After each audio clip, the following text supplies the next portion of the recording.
Bonjour à tous et bienvenue pour un nouvel épisode de ces chroniques de Merinkiel qui nous permettent de revenir sur cette saga des Chevaucheurs du Vent.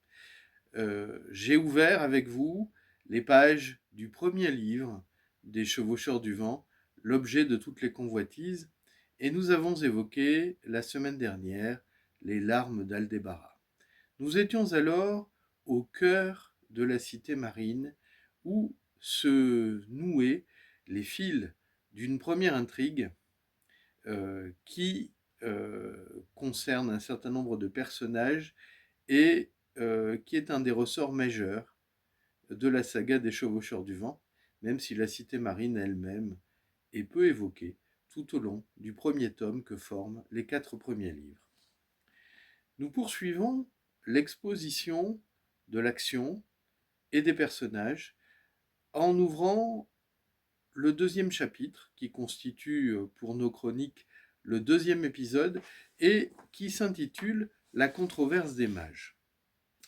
Car finalement, ce qui est au début du tome, c'est le décès du personnage éponyme, le roi Eliumangar.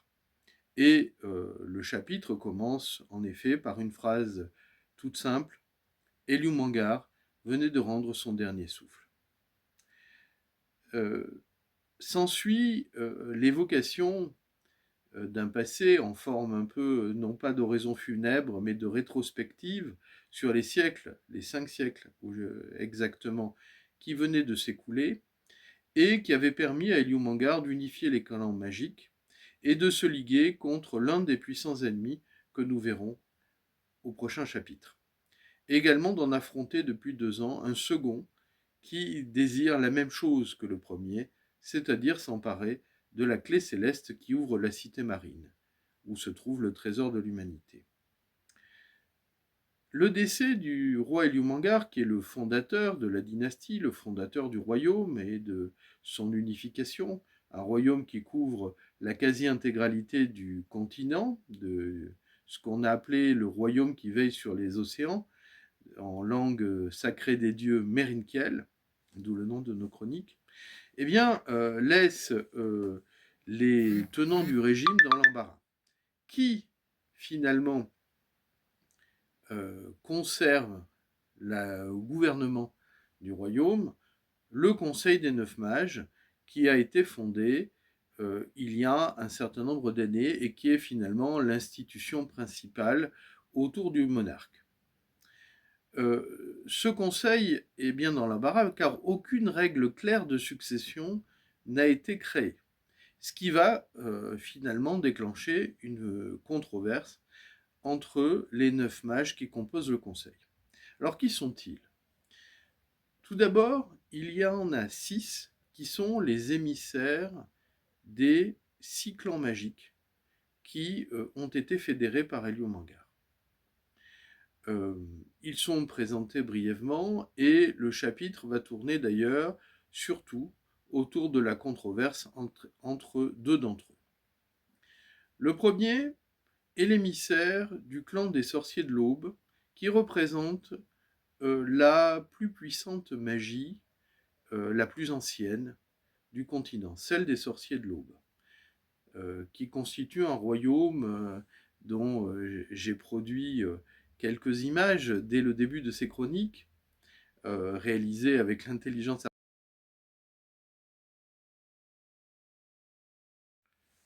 Ce royaume des sorciers de l'Aube, ou cette contrée, est un royaume difficile à décrire, composé de maisons d'une blancheur immaculée, de vastes champs de blé, des habitations et quelques bâtiments de vie collective en forme de figures géométriques jusqu'à des dodécaèdres,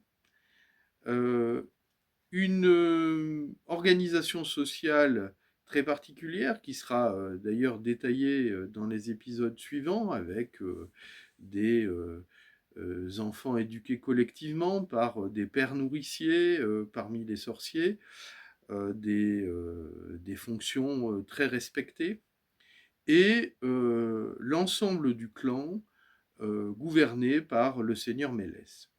Ici, l'émissaire, Ordanès, est un sorcier très imbu de lui-même, arrogant, qui considère que son clan doit avoir la suprématie, la prééminence sur l'ensemble des autres, et qui soutient l'un des candidats, en particulier le fils aîné d'Eliumangar, le prince Meskener.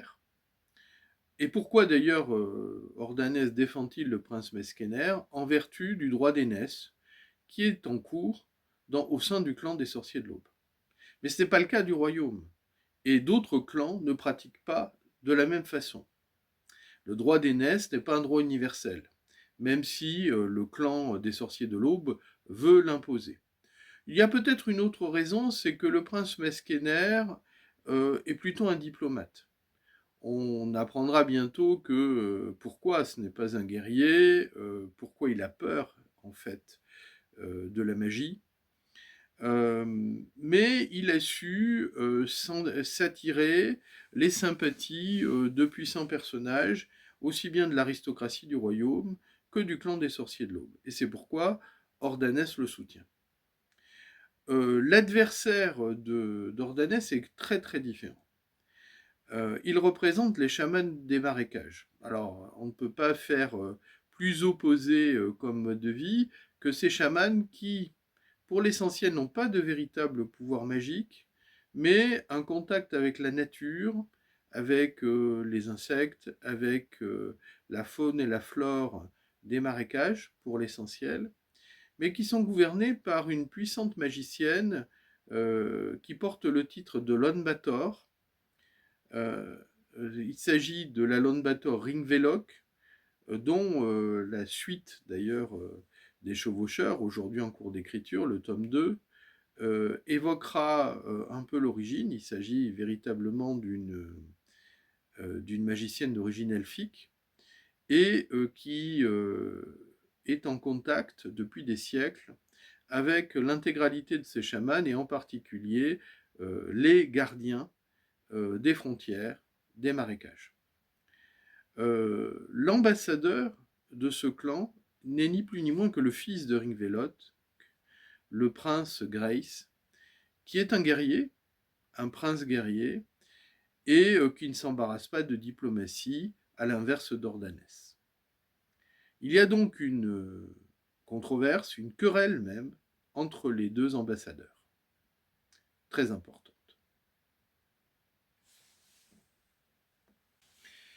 Alors Grace, qui est un prince guerrier, va soutenir naturellement le second fils d'Eliumangar. Le second fils, Eloël, est beaucoup plus jeune que son aîné, il a 10 ans de moins, il a à peine 18 ans, mais c'est un guerrier accompli, c'est le chef des chevaliers de Merinkiel, c'était l'aide de camp d'Eliumangar, qui commandait lui-même ses armées de chevaliers face à l'assaut notamment des diablotins d'Ahriman, mais également face au spectre qu'on découvrira bientôt du serpent des nuées. J'en dévoile déjà un petit peu, mais évidemment, nous en parlerons notamment lors du prochain chapitre qui présente les deux grands ennemis. En tout cas, l'émissaire des chamans des marécages va soutenir ce prince Eloël qui est extrêmement vaillant et courageux. C'est finalement l'affrontement entre deux partis, le parti des diplomates, d'une élite qui est plutôt dans la politique, le raffinement, le commerce, et une autre qui est plutôt une élite guerrière, qui apparaît en filigrane à travers la querelle du sorcier Ordanès et du prince chaman Grace. Les autres ambassadeurs des clans magiques se font peut-être un peu plus discrets. Alors néanmoins, ils sont présentés. Parmi eux, nous avons le petit clan des magiciennes des plaines, qui est représenté par leur propre reine, Ketsé, qui est une vieille magicienne très austère et qui n'aime pas beaucoup parler pour ne rien dire. Donc évidemment, elle a un côté un peu pincé et s'exprime de manière beaucoup moins volubile que les deux rivaux que je viens d'évoquer. Nous avons également le représentant des prêtres de la lumière, Sankiel, au visage éternellement jeune, qui rayonne plutôt de sagesse et ne se commet pas non plus facilement dans des joutes verbales.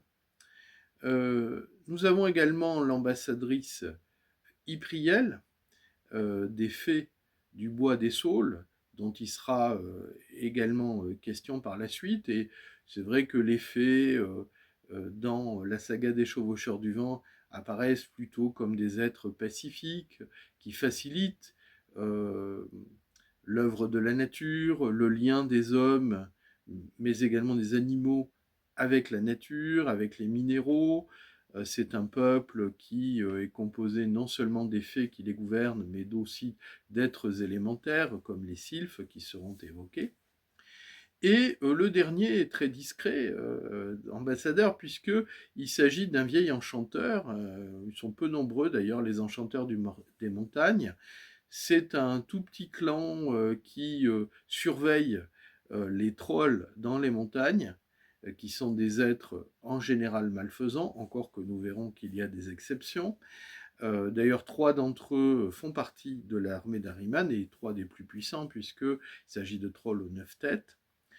Et donc cet ambassadeur des enchanteurs, du nom de Mardast, est très âgé, on ne sait pas exactement combien, et passe son temps à dormir. Alors, ce qui est assez particulier avec l'enchanteur Mardast, c'est qu'il dort pendant les débats, mais qu'il se réveille de temps en temps et que manifestement, il n'a pas perdu une miette de tout ce qui s'est dit.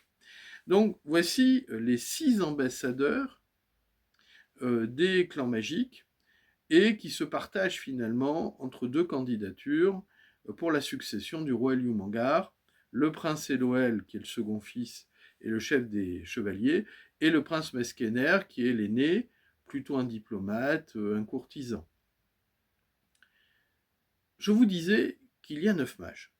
Alors, il y en a 6 qui représentent les clans magiques, et il y a 3 mages dits holiques.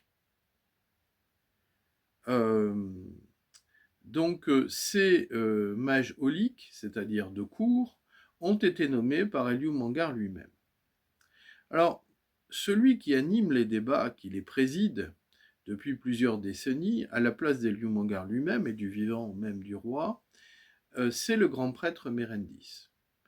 C'est un homme énergique, un administrateur, un organisateur de premier plan. Et là, en l'occurrence, dans cet épisode, est un petit peu dépassé par l'affrontement entre les différents partisans. Il y a également l'alchimiste de la cour, et c'est d'ailleurs lui qui apparaît au premier chef dans les débats, puisque lui ne souhaite pas que l'on nomme un successeur.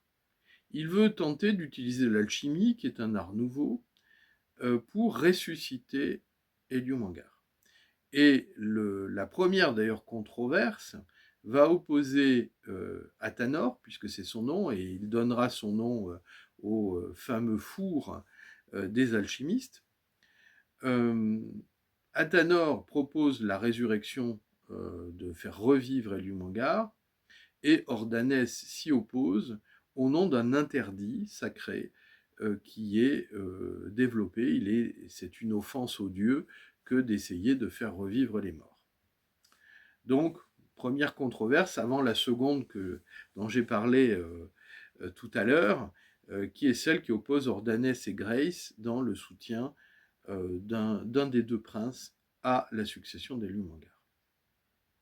Et puis, il y a un dernier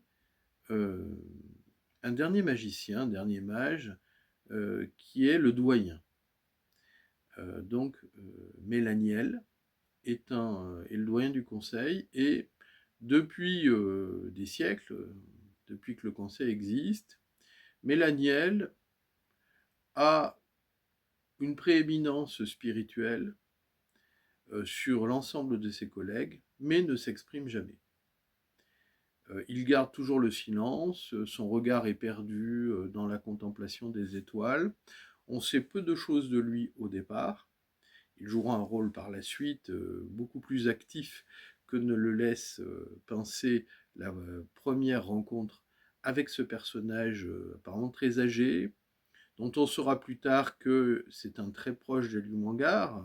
Ils se sont connus l'un et l'autre étant jeunes, et que Eliumangar a d'ailleurs été l'écuyer magique d'Eliumangar, alors même que Eliumangar n'était pas encore roi, mais un simple mage guerrier, c'est-à-dire une sorte de chevalier combattant, mais qui utilise en même temps la magie.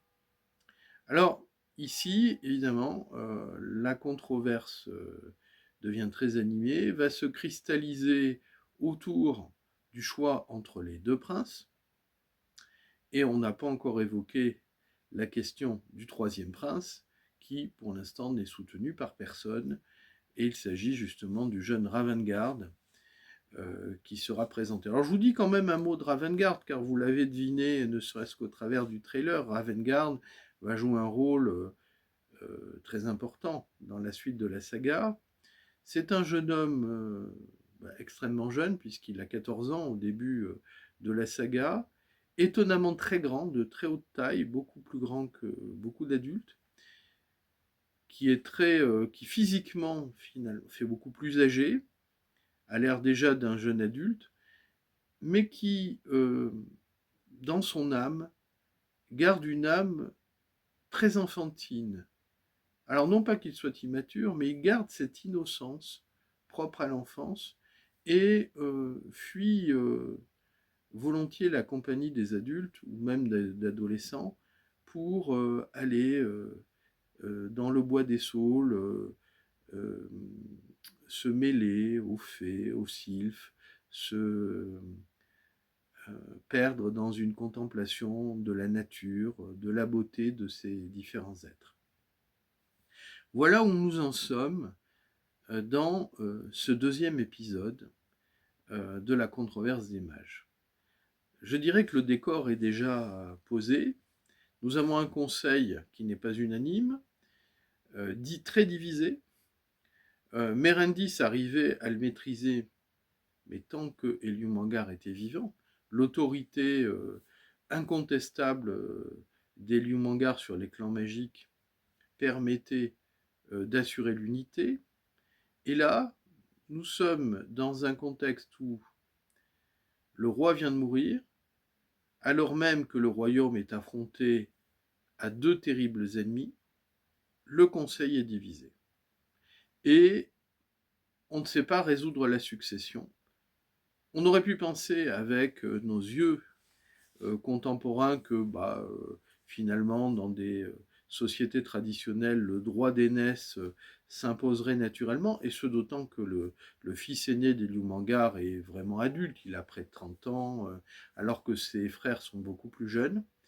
Il n'en est rien, ne serait-ce que parce que l'ordre plutôt guerrier des chamans préfère un combattant, alors que l'ordre peut-être le plus ancien des sorciers de l'aube préfère quelqu'un qui a une maturité, une éducation, la capacité à résoudre les choses d'une manière diplomatique. Et ce qui reste l'inconnu, c'est finalement